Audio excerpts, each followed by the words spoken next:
اللهم صل على محمد وعلى آل محمد كما صليت على إبراهيم وعلى آل إبراهيم إنك حميد مجيد. اللهم بارك على محمد وعلى آل محمد كما باركت على إبراهيم وعلى آل إبراهيم إنك حميد مجيد.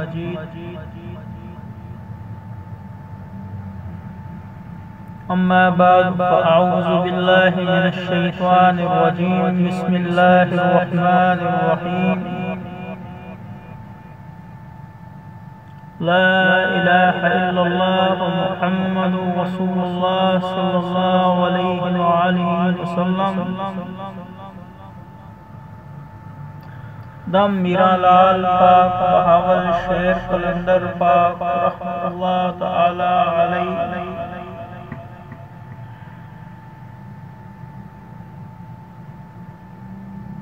آج میں آپ کو ایک روحانی واقعہ سنا رہا ہوں. یہ ایسا حقیقی واقعہ ہے جس سے اہل ایمان والوں کے ایمان تازہ اور زندہ ہو جائیں گے. سننے والے خوشی کے ساتھ جھوم جائیں گے. انوارات عجیبیہ سی محسوسیت ہوگی. اللہ جل شانہ اپنی رحمت فرمائیں گے. دلوں کو سکون ملے گا.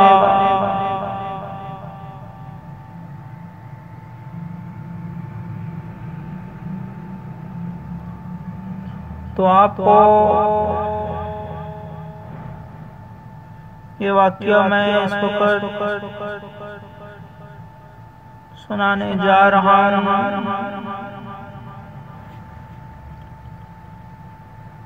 واقعہ کچھ اس طرح سے شروع کرتا ہوں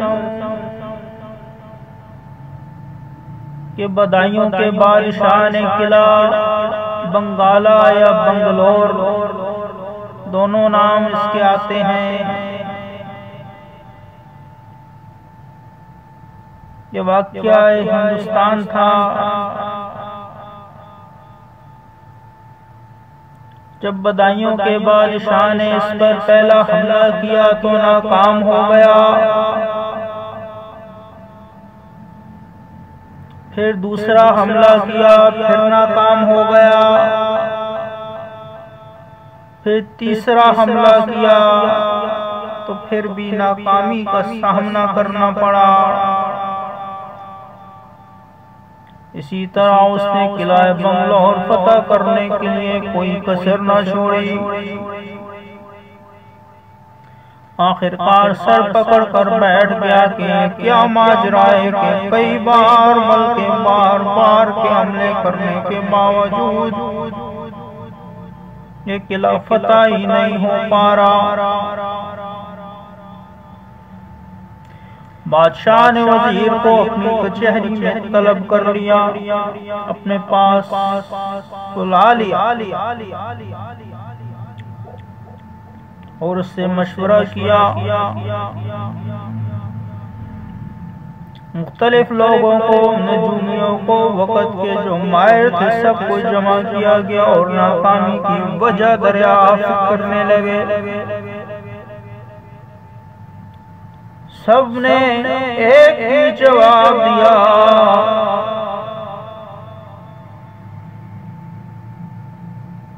بڑے بڑے اجل مایا ناز لوگ بھی وہاں پہ بیٹھے ہوئے تھے اور سب نے اپنی جان بخشی کروانے کے بعد آپس میں مشاورت کے لیے وقت طلب کیا.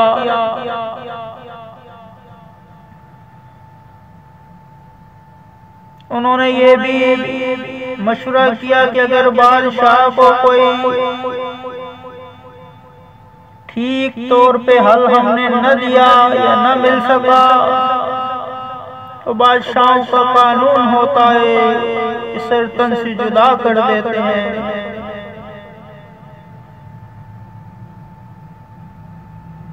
کسی کو کچھ محسوس بھی نہیں ہو رہا تھا کہ کیوں قلعہ فتح نہیں ہو رہا،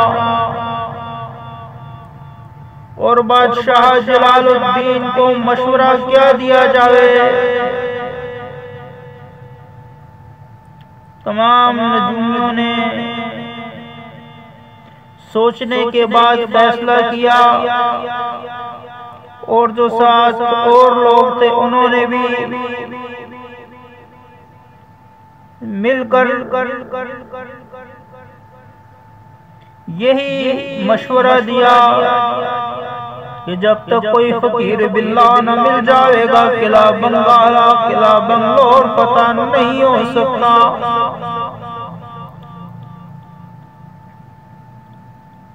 بادشاہ نے تمام بادشاہی میں اعلان کرا دیا کہ تمام لوگ اکٹھے ہو جائیں۔ تمام عوام کے اکٹھا ہونے کے بعد بادشاہ نے اعلان کیا کہ کسی فقیر با کمال کی تلاش کی جائے۔ مجمع میں ہر طرف سناٹا سا چھا جاتا ہے۔ کچھ دیر سکوت کے بعد ایک آدمی ایک قدم آگے بڑھاتا ہے اور عرض کرنے لگا، بادشاہ سلامت، اے بادشاہ سلامت۔ بادشاہ نے نگاہ اوپر اٹھائی اور گندگی سے اٹے ہوئے آدمی کی طرف دیکھا، پاس آنے کا اشارہ بھی کیا۔ آدمی پاس آیا تو اس سے کپڑوں سے پسینے کی بو سی آ رہی تھی۔ پتہ نہیں کتنے عرصے سے کپڑے بھی تبدیل کیے یا نہیں، لگتا تو ایسا تھا کہ کپڑے تبدیل ہی نہیں کیے عرصے سے۔ آدمی نے کانپتے ہوئے ہاتھ باندھتے ہوئے عرض کی، حضور والا اگر ارشاد ہو تو کچھ عرض کرنا چاہتا ہوں۔ بادشاہ نے حکم دیا، ہاں کیوں نہیں حضور، میں ایک چرواہا ہوں، سارا دن بھیڑ بکریوں کو جنگل میں چرایا کرتا ہوں۔ جہاں میں بکریاں چراتا ہوں وہاں پر ایک ٹیلا ہے، اور اس ٹیلے کے اوپر میری بکریاں چڑھ جاتی ہیں، پھر نہ دائیں جاتی ہیں نہ بائیں، نہ آگے جاتی ہیں نہ پیچھے، پیچھے بھی واپس نہیں آتی، آگے کی طرف بھی نہیں بڑھتی۔ سردی ہو یا گرمی، بہار ہو یا خزاں، کوئی بھی موسم ہو، سارا دن ٹیلے سے نیچے اترنے کا نام تک نہیں لیتی، ٹیلے سے اترتی نہیں ہے۔ جب آفتاب غروب ہونے کا وقت آتا ہے تو پھر خود بخود ہی بکریاں گھر کی طرف روانہ ہو جاتی ہیں۔ اے بادشاہ، میری بکریاں سارا دن کچھ کھاتی ہیں نہ ہی کچھ پیتی ہیں، لیکن گھر آ کے ان کا دودھ نکالتا ہوں تو پہلے دن سے کچھ زیادہ ہی ہوتا ہے، اور یہ سر دراز سے میرے ساتھ ہو رہا ہے۔ ٹیلے کے ساتھ ایک پتھر ہے، اس پتھر کے ساتھ میں ٹیک لگا کر سارا دن بکریوں کی حفاظت کرتا ہوں، لیکن بادشاہ چرواہا رک جاتا ہے، اس کی زبان تھرتھرانے لگتی ہے، اور تھوڑے رکنے کے بعد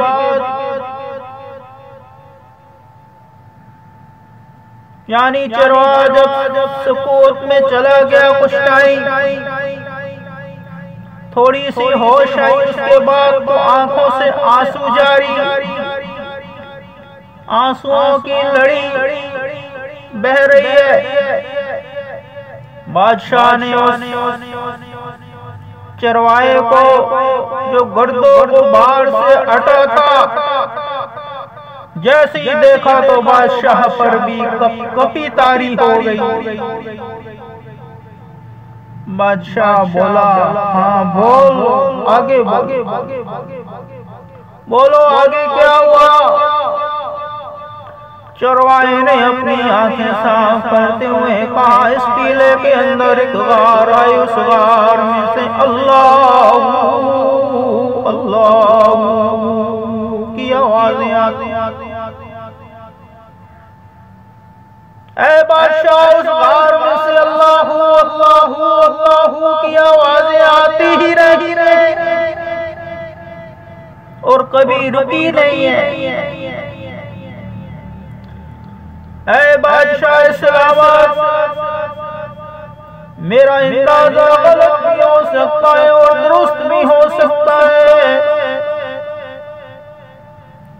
چروائے نے اتنا کہا تو اس کی آنکھوں سے دوبارہ آنسوؤں کی دریا چھلک پڑ، آنسو جاری ہو گئے، پھر سسکیاں لینے لگے اور کہا وہاں کوئی اللہ والا فقیر رہتا ہے، مجھے تو ایسا ہے۔ چروائے کے جسم پر لرزہ طاری تھا، ساتھ ساتھ معافی کا طلبگار بھی تھا۔ اے جہاں پناہ، میرا اندازہ غلط بھی ہو سکتا ہے اور درست بھی، مگر میری جان بخشی ضرور کی جائے۔ صرف اتنا کہا تو تمام محفل میں ایک دم سناٹا چھا گیا اور عجیب قسم کی روحانی خوشبو آنی شروع ہو گئی۔ بادشاہ بھاگ گیا کہ وہاں واقعی کوئی اللہ کا محبوب رہتا ہے، کوئی بزرگ برگزیدہ ہستی موجود ہے، قیام پذیر ہے، کیونکہ یہ روحانی سکون اور خوشبو ہو ہی نہیں سکتی ویسے۔ اور یہی وجہ ہے کہ تمام محفل میں روحانی لہر چھا گئی ہے۔ وہ بادشاہ جلال الدین اکبر تھا۔ اکبر نے شاہی فرمان جاری کیا کہ اس غار کا جائزہ لیا جائے۔ بادشاہ کا کہنا تھا کہ پل بھر میں شاہی فوج نے غار کا محاصرہ کر دیا، غار سے پتھر ہٹایا گیا، فوج یکدم غار کے اندر داخل ہو گئی۔ فوج کا سپہ سالار کیا دیکھتا ہے کہ ایک بزرگ ہستی زمین پر ٹیک لگائے استغراق کی حالت میں ہے۔ سپہ سالار نے بزرگ ہستی کا احترام کرتے ہوئے تمام جوان فوجیوں کو باہر نکال دیا اور خود اس ہستی کا چہرہ تلاش کرنے لگے۔ اللہ، تمام جسم پر گھاس چڑھ چکا تھا، بغلوں میں کبوتروں اور جنگلی پرندوں نے گھونسلے بنائے ہوئے تھے۔ اللہ، اس فقیر کے جسم سے آہستہ آہستہ تمام باس اکھاڑ دی گئی اور کئی من روئیلا کے غار کے باہر رکھ دی گئی تاکہ دنیا کی ہوا اس فقیر کے جسم کو نہ چھو پائے۔ آپ کو بازوؤں سے پکڑ کر کھڑا کیا گیا تو پشت مبارک کی تمام جلد زمین کے ساتھ مل چکی تھی۔ جو ہی کھڑے ہوئے پشت مبارک سے ساری جلد اکھڑ گئی، تمام جسم سے ہلکا ہلکا خون رسنے لگا۔ آپ کو اٹھا کر روئی کے بستر پر لٹا دیا، نیچے اوپر تمام جسم پر روئی رکھ دی گئی۔ چارپائی کو بادشاہ کے شاہی فوج کے حوالے کر دیا گیا۔ تھوڑی دیر میں چارپائی جلال الدین اکبر بادشاہ کے سامنے رکھی گئی، پھر جسم سے آہستہ آہستہ روئی ہٹانی شروع کی گئی۔ یہ عمل کئی دنوں تک جاری رہا۔ آخر ایک دن آیا کہ اس فقیر کے جسم سے تمام روئی ہٹا دی گئی۔ فقیر کو جب دنیا کی ہوا لگی تو زبان سے درویشانہ فرمان جاری ہوا، مجھے کہاں لایا گیا ہے؟ فوج کے سپہ سالار نے عرض کیا، حضور بادشاہ جلال الدین اکبر کے دربار میں مجھے کس وجہ سے تنگ کیا گیا ہے؟ فقیر نے جلال کے لہجے میں کہا، اتنا کہنا تھا کہ بادشاہ بھی دست بستہ حاضر ہو کے کھڑا ہو گیا۔ حضور ہاتھ باندھے عرض کرتا ہے، بادشاہ ایک عرض پیش گزارنی ہے۔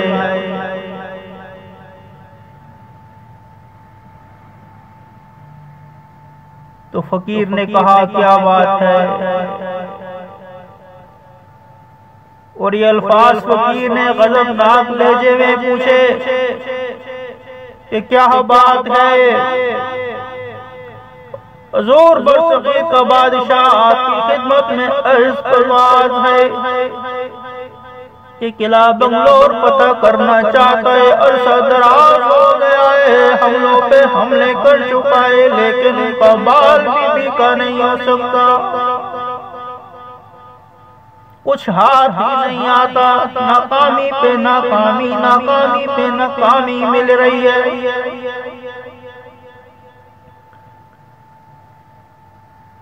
فقیر باکمال جلال کی وجہ سے یکدم چارپائی پر اٹھ کر بیٹھ گئے اور کہا، بس اتنی سی بات فقیر کو تو نے تکلیف دی؟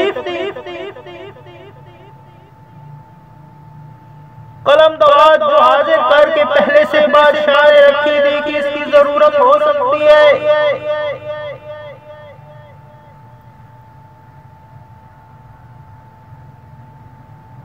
فقیر کے سامنے رکھ دیا گیا، ان کے مانگنے پر، اصرار پر،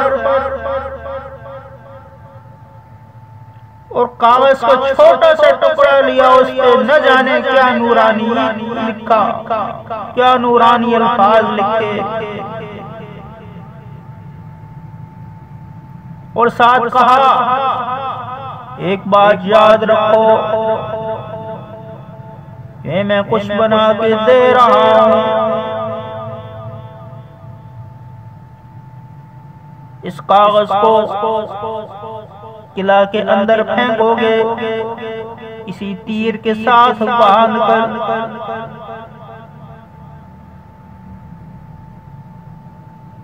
اس کو کسی تیر کے ساتھ، کسی چیز کے ساتھ باندھ کے قلعہ بنگالہ کے اندر پھینکو، قلعہ بنگلور کے اندر، تو جیسے یہ پھینکو گے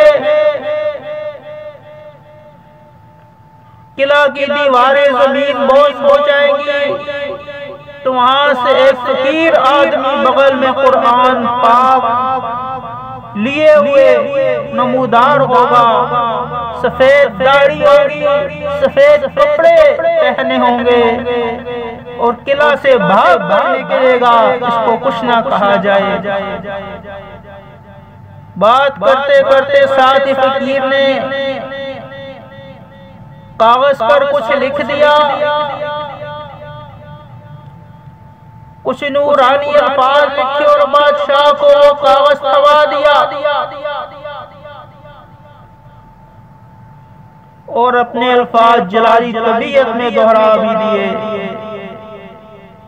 بادشاہ نے اس کاغذ کے ٹکڑے کو بوسہ دیا، فقیر کے ہاتھوں سے لیتے ہوئے بزرگ کے ہاتھوں کو بوسہ دیا، لکھی ہوئی تحریر کو بوسہ دیا، اور بادشاہ کی آنکھوں کی طرف دیکھنے والے بتاتے ہیں کہ خوشی کے آنسو بادشاہ کی آنکھوں سے جاری۔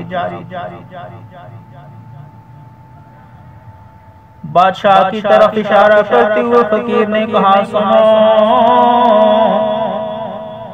اس کو تیر کے ساتھ باندھ کے قلعہ کے اندر پھینک دینا، ساتھ ہی بلند آواز سے پکار دینا، دم میرا لال پاک بہاول شیر قلندر رحمہ اللہ۔ اور ساتھ ہی فقیر نے اللہ کی آواز بلند کی اور لوگوں کی نظروں سے غائب ہو گئے، نظروں سے اوجھل ہو گئے۔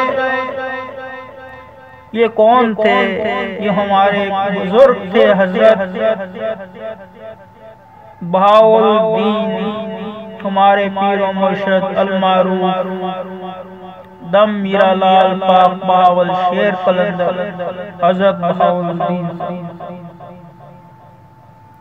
آپ کے فرمان کے مطابق اس کاغذ کے ٹکڑے کو قلعہ میں پھینک دیا گیا۔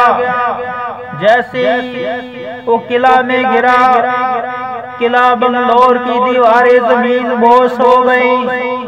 چند ہی لمحوں میں ایک فقیر بغل میں قرآن مجید دبائے ہوئے نمودار ہوئے اور دیکھتے ہی دیکھتے نظروں سے اوجھل ہو گئے۔ ان کی سفید داڑھی تھی، سفید کپڑے سے بے تن تھے، نورانیت بے حساب تھی، اور اسی کے ساتھ قلعہ بنگلور فتح ہو گیا۔ حضرت بہاول الدین شیر قلندر رحمت اللہ علیہ نے 70 سال یاد الہی میں اس غار میں گزارے تھے۔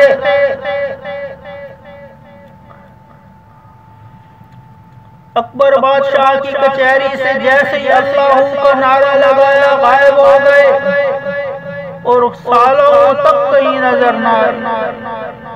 ایک دن بادشاہ کا کوئی خاص مرید وزیر، جو سمجھ لیں آپ جو قریبی ہوتے، حج کے ارادے کے ساتھ جہاز مقدس پہنچا تو حضور میرا پاک کو مسجد نبوی صلی اللہ علیہ وآلہ وسلم میں جھاڑو دیتے ہوئے دیکھا۔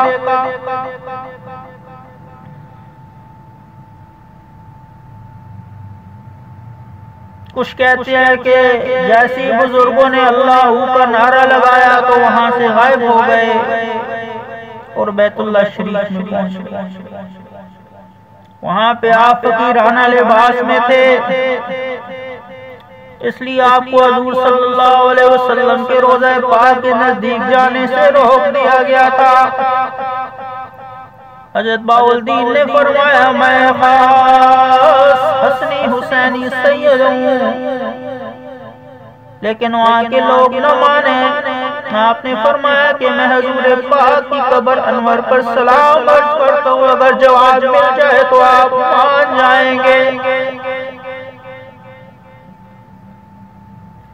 مجاوروں نے کہا ہاں، لیکن یہ ہو ہی نہیں سکتا کہ آپ سلام عرض کرو اور جواب آئے۔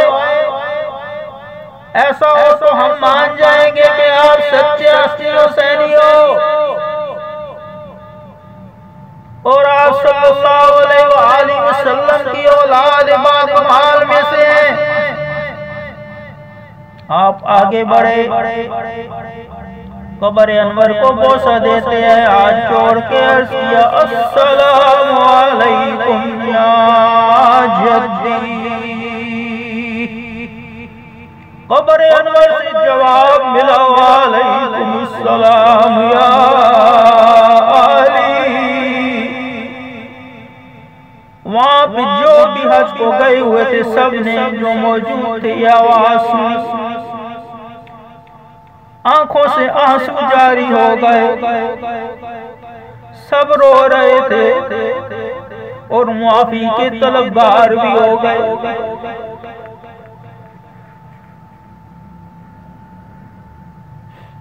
اکبر بادشاہ کے خاص آدمی نے واپس آ کر جناب میرا پاک کو بتایا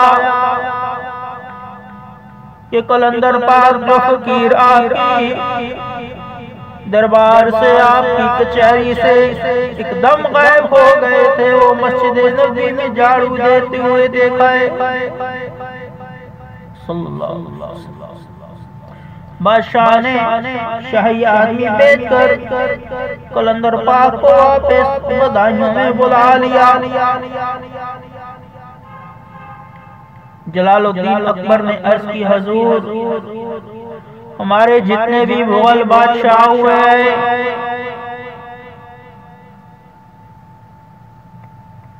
ان کی رشتہ دار بہن بیٹی کسی کا بھی رشتہ کسی نہ کسی اللہ کے ولی کو دیتے آئے ہیں۔ اسی طرح میں چاہتا ہوں کہ اپنی بیٹی کا رشتہ، اپنی بہن کا رشتہ آپ کے ساتھ طے کروں۔ فقیر کو غصہ آ گیا، جلال آ گیا، فرمانے لگے میں فقیر، مجھے کسی شہزادی سے کیا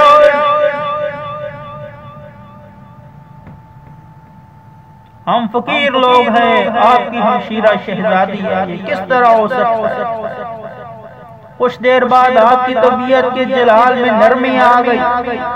بادشاہ نے عرض کی حضور ہمیں شہزادی کی غرض نہیں، ہم چاہتے ہیں کہ آپ کی نسبت عطا ہو جائے، کیونکہ ہمارے بڑوں پر بھی یہی شیوہ رہا ہے، اس لیے میں بھی چاہتا ہوں کہ بڑوں کی پیروی کی جائے۔ حضور نے بادشاہی عرضی منظور کی، فوری طور پہ قاضی کو بلا کے رسم نکاح ادا کیا کہ فقیر کی یہ لہر کہیں ختم نہ ہو جائے۔ عقد کرنے کے بعد بادشاہ نے کروڑوں روپوں کے ہیرے جواہرات اور شہزادی کے حصے کی بادشاہی حضور قلندر پاک کو نذرانے کے طور پہ پیش کی، جو آپ نے منظور کر لیا۔ عقد کے فوراً ہی بعد آپ ہندوستان کے ضلع امرتسر کے علاقے پتھروال میں تشریف لے آئے۔ راستے میں ہزاروں کی تعداد میں گائیں، بھینسیں، بکریاں، ہیرے جواہرات سب کے ساتھ اللہ کی راہ میں تقسیم کرتے گئے۔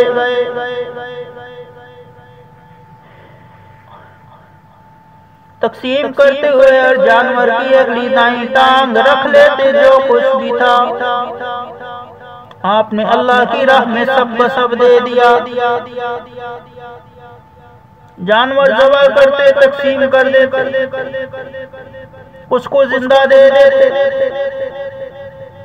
جو آپ کی طبیعت میں تھا اللہ نے آپ کے ذہن میں ڈالا، اس کے مطابق تقسیم کرتے رہے، یہاں تک کہ سارا مال اللہ کی راہ میں تقسیم کر ڈالا۔ کچھ دنوں بعد بادشاہ کے چند آدمی شہزادی کا پتہ کرنے آئے تو شہزادی نے فوجیوں کے آگے رونا شروع کر دیا کہ میرے بھائی کو کہنا کہ مجھے کس کے ہاتھ میں بیچ دیا۔ فوجیوں نے ساری داستان بادشاہ کو سنا دی۔ بادشاہ نے چند دنوں بعد اپنی لاڈلی کے ملنے کا پروگرام بنایا۔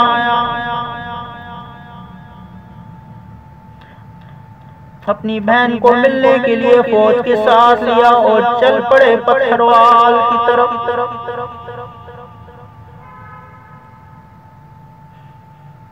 حضور کے پاس پہنچنے کے بعد سلام عرض کرنے کے بعد کہنے لگے حضور آپ نے یہ کیا کیا؟ میں نے آپ کو خربوں روپے کی جائیداد، ہیرے جواہرات، جانور دیے اور کدھر گئے سب کے سب، اور گھر میں پھر فاقہ کشی بن گئی۔ آپ نے کہا وہ تو ہم نے اللہ جل شانہ کی راہ میں تقسیم کر دیے۔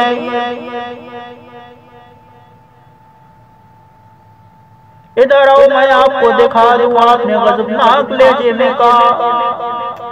بادشاہ دبے پاؤں آپ کے ساتھ ہوا۔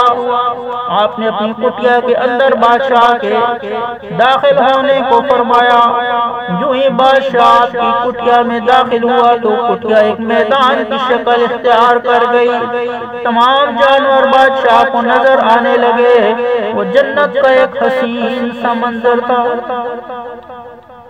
پھر آپ نے اپنے مسلح کو اٹھایا تو وہاں ہیرے جواہرات کی نہریں بہہ رہی تھی۔ بادشاہ فوری طور پر آپ کے قدموں پر آ گرا اور معافی کا طلبگار ہوا۔ علاقہ پتھروال آج حجرہ شاہ مقیم کے نام سے مشہور ہے۔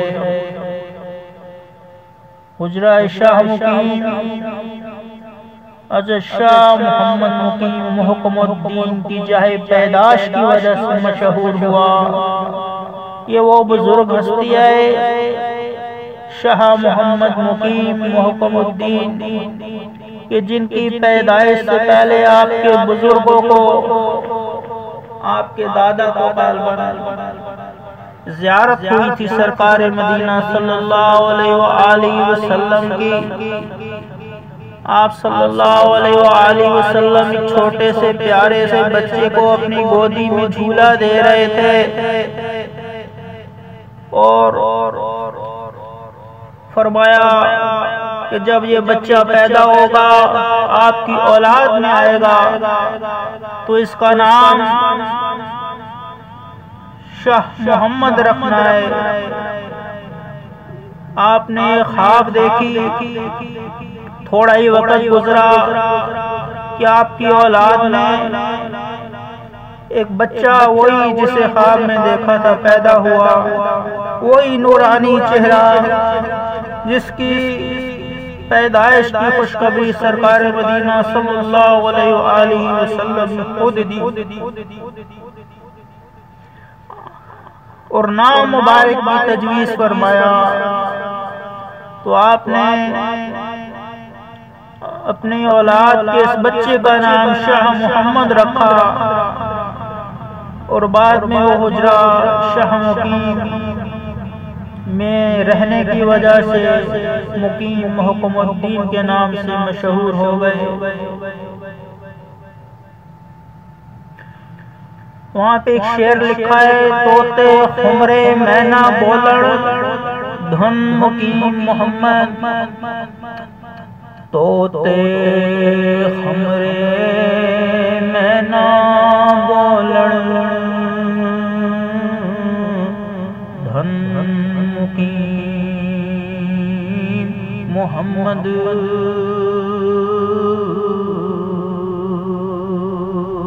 گودی وچ کھڈاوے جسنوں، گودی وچ کھڈاوے جسنوں نبی کریم محمد صلی اللہ علیہ وآلہ وسلم۔ یعنی اللہ کی ذکر کرنے والے پرندے مثال کے طور پہ طوطے خمرے مینا محمد کی دھن بولتے ہیں، اور وہ بچہ جس کا نام شاہ محمد رکھا گیا، یہ وہ ہے کہ جس کو سرکار مدینہ نے گودی میں جھولا دیا اور آپ کے بزرگوں کو خواب میں سرکار مدینہ کی زیارت ہوئی اور فرمایا یہ بچہ میری اولاد میں، آپ کی اولاد میں پیدا ہوگا اور اس کا نام شاہ محمد رکھنا۔ اور پھر جو فیض دنیا کو ملا اس بچے سے اور آج تک آپ کی اولاد سے مل رہا ہے، وہ کسی سے چھپا ڈھکا نہیں ہے، پوری دنیا میں فیض عام ہے۔ نم میرا لال پاک بہاول شیر قلندر کا۔ اور یہ ناچیز بھی آپ کی اولاد کے ساتھ تعلق رکھتا ہے، آپ کے مریدین میں سے ہے الحمدللہ،